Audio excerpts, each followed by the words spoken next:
Hello?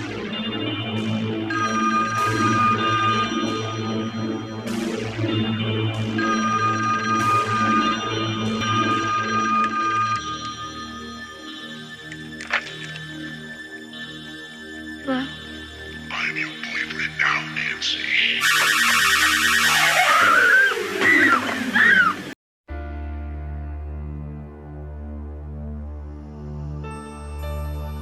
A Nightmare on Elm Street is a 1984 horror film written and directed by Wes Craven that received wide acclaim upon its release and is considered to be one of the greatest horror films of all time. Taking place in the fictional suburb of Springwood, Ohio, the film begins with a teenager named Tina Gray, played by Amanda Weiss, having a nightmare about a disfigured man wearing a glove with sharp knives for fingers, chasing her down an ominous alleyway. After she wakes up, she discovers that her nightgown is torn up.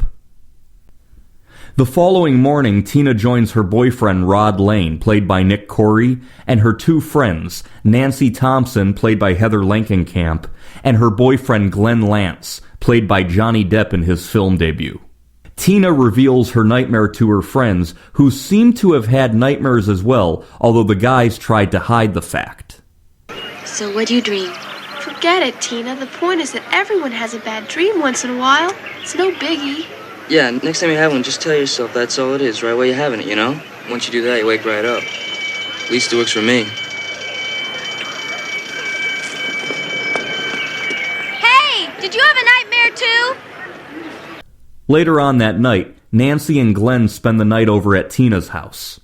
While Rod has sex with Tina, Nancy and Glenn sleep separately downstairs, resisting the idea of fooling around so that they could be there for moral support for Tina. Glenn, not now. We're here for Tina now, not ourselves. Why is she so bothered by a stupid nightmare anyway? Because he was scary, that's why. After the sex with Rod, Tina falls into another nightmare, and this time, the terror turns into reality.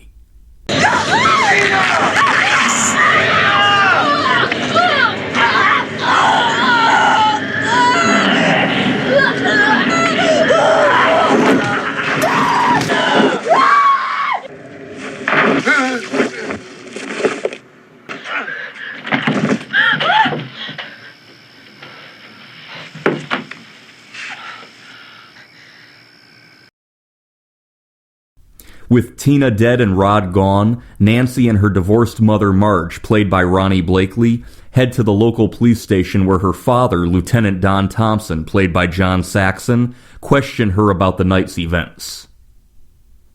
You know, Tina, she dreamed this was gonna happen. What? She had a nightmare that someone was trying to kill her. That's why we were there, Mom. She just didn't want to sleep alone. Nancy decides to go to school the next morning and runs into Rod hiding near some bushes. Nancy knows that Rod isn't the killer, but the police soon arrest him as he is the prime suspect. Nancy falls asleep in English class, only to find herself in a nightmare, being chased by a killer wearing a red and green striped sweater, a fedora, and gloves with blades as fingers. Who are you?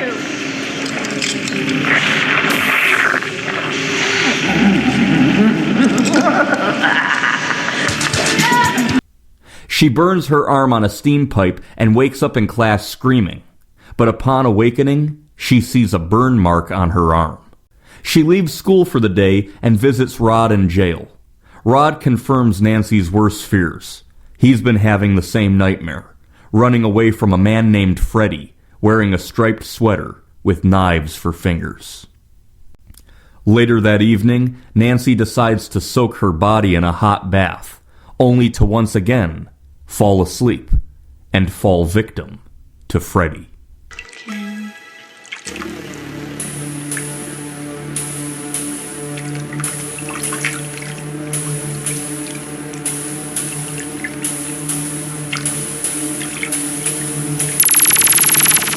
She and Glenn rush to the police station to see Rod, only to find him hanging in his cell, dead.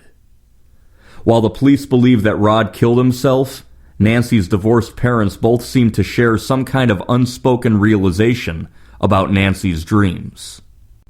After Nancy attends a sleep clinic and returns from a nightmare holding the killer's fedora, Marge tells her daughter the truth.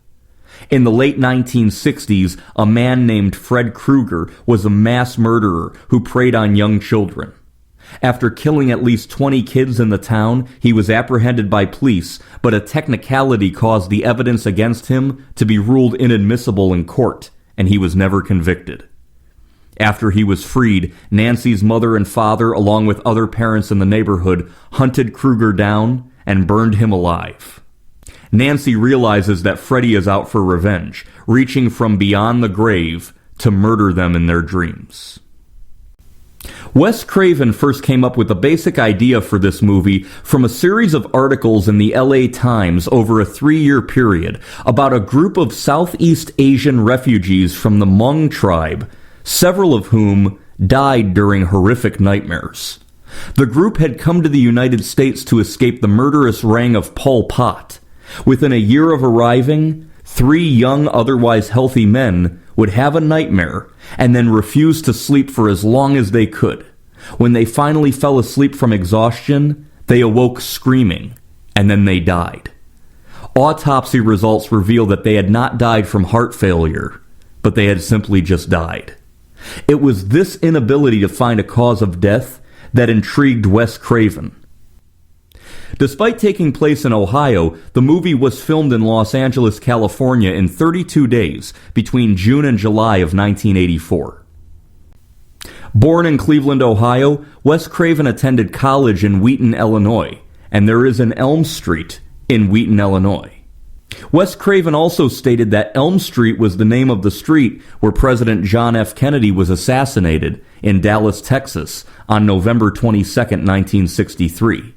He considered that street to be the street where the innocent world ended. Heather Langenkamp beat over 200 actresses for the role of Nancy Thompson, including Jennifer Grey, Demi Moore, Courtney Cox, Tracy Gold, and Claudia Wells. Ironically, Heather Langenkamp's final audition for the role of Nancy took place on Friday the 13th in January of 1984. Heather Langenkamp was 20 years old during filming, and she always came across very naturally beautiful.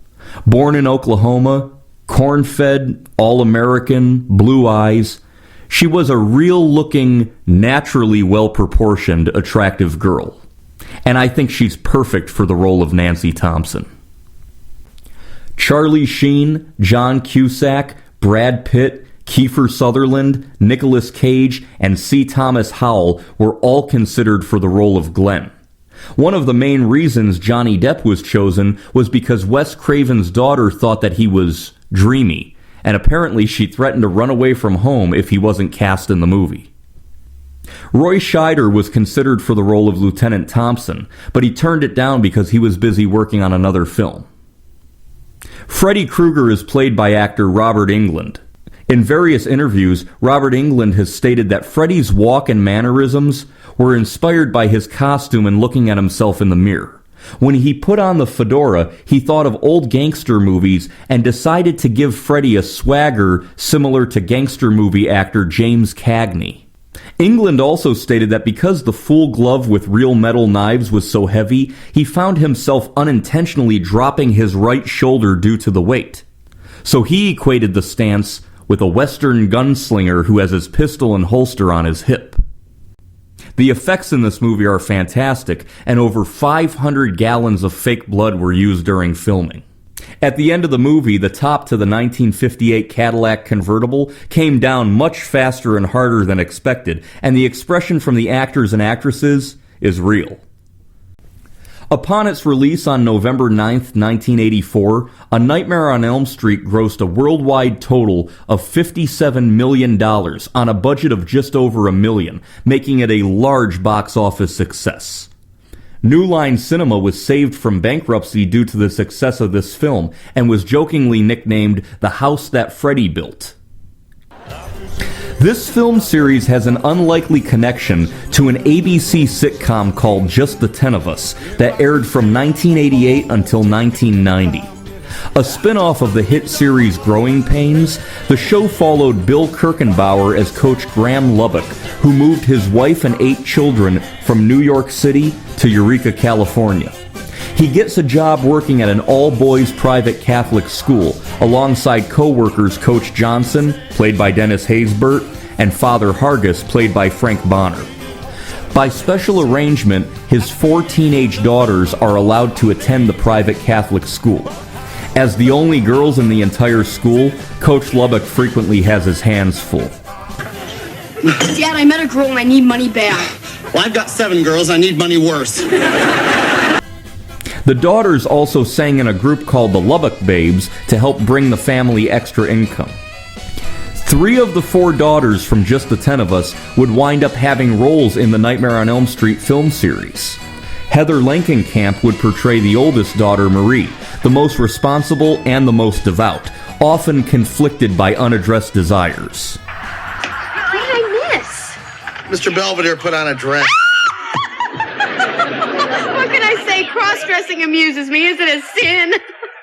Probably. Oh, no. Boy, when she finally cracks, I hope there's a lot of nice people around to help her. Joanne Willette played Constance, the more sarcastic, cynical, agnostic daughter. Willette had a role in A Nightmare on Elm Street 2 as one of Freddy's teenage victims. What's that?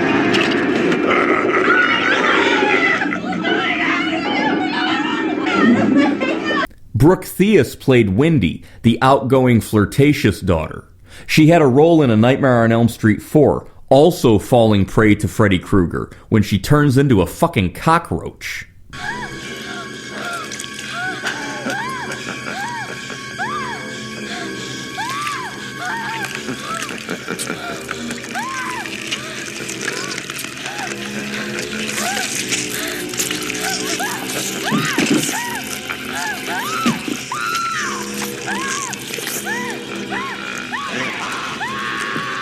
The 3 Lubbock Babe actresses often meet up at horror conventions and frequently find more fans who recognize them from the Nightmare on Elm Street films than from the TGIF sitcom.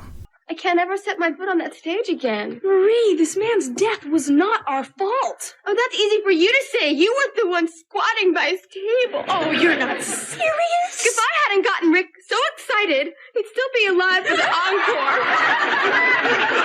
Don't you think you're being a little bit unrealistic? How? By saying your body could cause that kind of damage?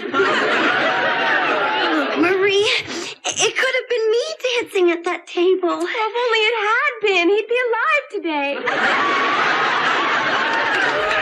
ABC admitted that they regretted canceling Just the 10 of Us in 1990. The USA Network aired reruns of the show daily until 1996, which is where I watched it as a kid back in the mid-1990s.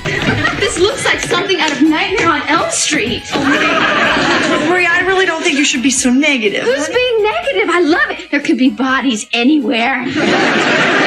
In 2021, A Nightmare on Elm Street was selected for preservation in the United States National Film Registry by the Library of Congress for being culturally, historically, or aesthetically significant to American history.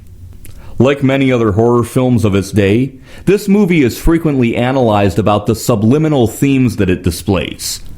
The sexual themes in the film, such as Tina's violent death in bed after having sex with Rod, or Freddy's hand coming up between Nancy's spread legs in the bathtub. The lack of strong adults in the movie, with the parents being divorced and the mom an alcoholic.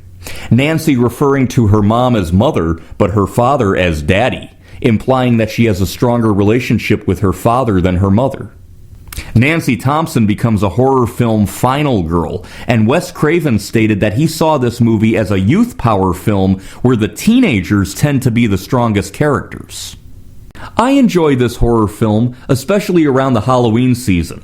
It has that 1984 nostalgic feeling to it. I like it. I even received a personalized autograph from Heather Langenkamp in 2021, warning me not to fall asleep. While I still prefer the Halloween series more than A Nightmare on Elm Street, this movie does have an iconic legacy, and Freddy Krueger is a horror pop culture icon. The truth is that when you take a walk down our opposition's memory lane, it starts to look like Nightmare on Elm Street.